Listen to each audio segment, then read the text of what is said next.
The purpose of the Global CFO Council is to provide an educational and networking forum for senior financial executives in order to share best practices, discuss current financial issues, and to learn about current topics related to the performance of their jobs. Patty Holland is the CFO at the city of Gallup, New Mexico. And some internet research that I did, it looks like this is right on Route 66, which is a super famous road if you're going to go on a major road trip in the United States. And it sounds like this is the epicenter of Native American art and outdoor adventure. So this is a new place on the family list of where I need to visit. Patty, I think you got your undergraduate in accounting from New Mexico State University Yes. and an MBA from Western New Mexico University. Mm-hmm. It sounds like you're just a homer for New Mexico. So we're really glad to have you and honored that you're here to speak with us today. Well, this is really fantastic. I like the opportunity to kind of get to network, and I've been watching some of the other interviews, and it's fun learning about everybody and where they've been in the world and where they're headed. Well, let's learn about you. Patty, question number one, which is, what is your favorite business book and why? Well, most of my reading is GASB and IRS statutes and things of that nature, keeping up with our state statutes. So I've got an old one, and there's a couple of them. The 7 Habits of Highly Effective People, an old Covey book, was a good start for me to get me on a good track. And then also the Please Understand Me. I find right now that personalities play a huge factor in managing my team and working with the other directors here. And I've been in the public sector, where I'm at now. Before that, I had a life in the private sector, and then also within the university system where I did some work there. And each group has its own personality, and you have to learn how to deal with all of those. So the learning about people's personalities and the different ways of dealing with them has really helped me in putting together teams and working on big projects together. That's so true. People and their personalities, it can make it both interesting or challenging or awesome to work with people in some of those personalities. I'm going to have to check out that book. Good recommendation. Patty's starting strong. All right, question number two. What is the best advice that you have ever received? When I came into this position, it was a little controversial because of the way the separation of my predecessor had gone about, and it took a long time before they recruited and were able to place me in the position. My pastor had found out that I had applied and the offer was extended, and he said, "Be quick to listen and slow to speak." And I've been here several years now, and I still think of that when I'm in situations as, just stop, finish listening, and then respond. And that actually does help to diffuse situations and allow me to hear the full story before I start coming to a conclusion or a recommendation. Patty, what is a new tool that you've recently started using or a habit that you've recently picked up that you have found beneficial?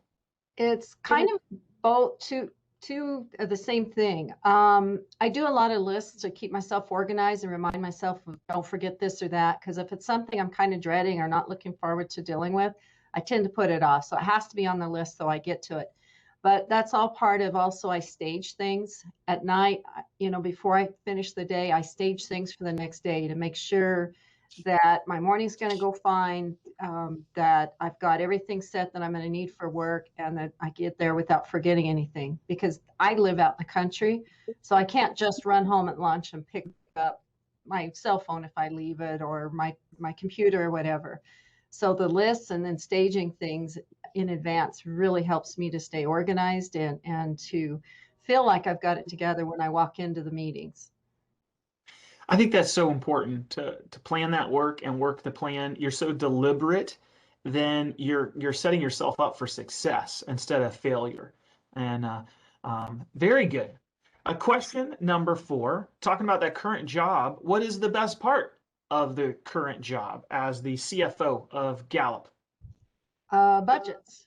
We have about 5,000 account lines within 60 funds, different sources of revenues with different restrictions, different reporting requirements, different cash flows. And I actually find it really fun to work this part of it. There's frustrations because of the individuals you deal with that really don't understand it. And so I've worked out just a few key mechanisms that finally, if I've got somebody that really has a hard time following it, I can tell them, you have $50 left, or you're over by 300,000 or whatever it is. And that helps to get them to where we can get it down to a balanced budget. But they're really fun. It's because it's not mundane, and there are so many variables that when we pull it all together, I really feel like we've accomplished something. Well, Patty, you need an immediate promotion to the federal government. If you're, first of all, you like budgets and you're finding a balanced budget during a pandemic of a small city. Oh, wow. Yeah, I vote for you in any federal office that you want to hold. Well, what they're spending right now, I don't think I want to be on that side of the tracks. It's scary. Question number 5. What's something personal about yourself that you wouldn't mind sharing with the rest of the CFO Council members? So a piece of advice I got in college was you work hard and you play hard and you listen. And I make sure I play very hard. We go camping in the summer. We have a campsite that we set up about 3 hours from here at a lake. It's a Elks private campground. And we go every single weekend, even though it's a 3-hour drive to get there. And while we're there, we take a razor out and pray for mud, because that's the funnest part, is to go tracking through the mud and get as absolutely dirty as you can. It's a huge stress reliever, and it helps keep you on track.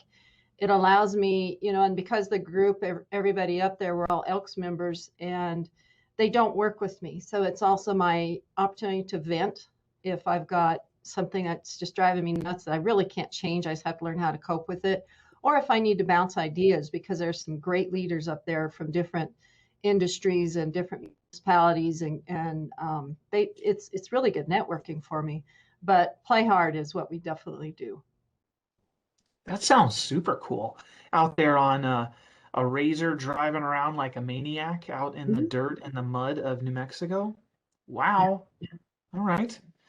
Question number 6, last question. It happened so fast. What is something that I should have asked you, but I didn't?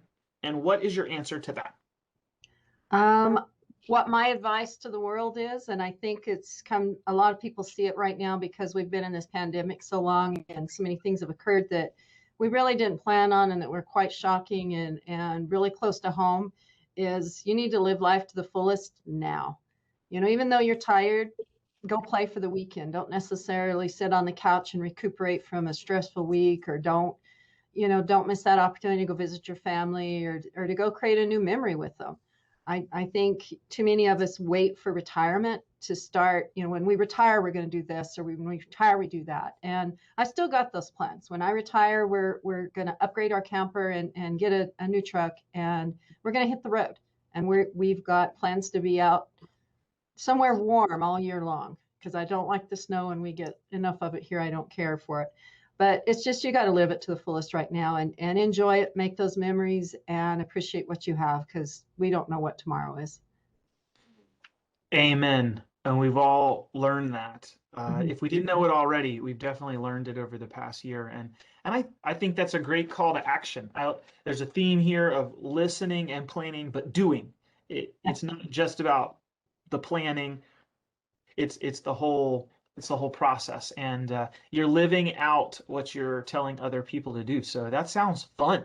I love camping, and I actually have a bad habit of looking at these really awesome vans and camper vans and stuff. My wife's starting to get nervous. Like, I'm gonna hashtag van life and just jump off the grid.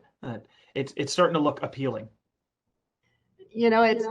It's definitely, it's a lifestyle that a lot of people, either you love it or you hate it. I don't find too many people in the middle ground, but it may be the perfect fit for you guys. And you can go glamping where it's all the amenities, all the hookups, everything you need. It's all right there. But you can also go boondocking, and you can live off the grid. You can live on BLM land for almost nothing, 6 months at a time. You can be a camp host. I mean, there's a lot of ways you can do it, from basics all the way up to high end and, resort style. It's really, really a neat opportunity. Well, Patty, it's been a pleasure getting to speak with you. And I have put Gallup, New Mexico on my list of places that I want to visit. That sounds awesome. And thank you for taking the time to speak with us today. Well, thank you. I've enjoyed it. Bye-bye.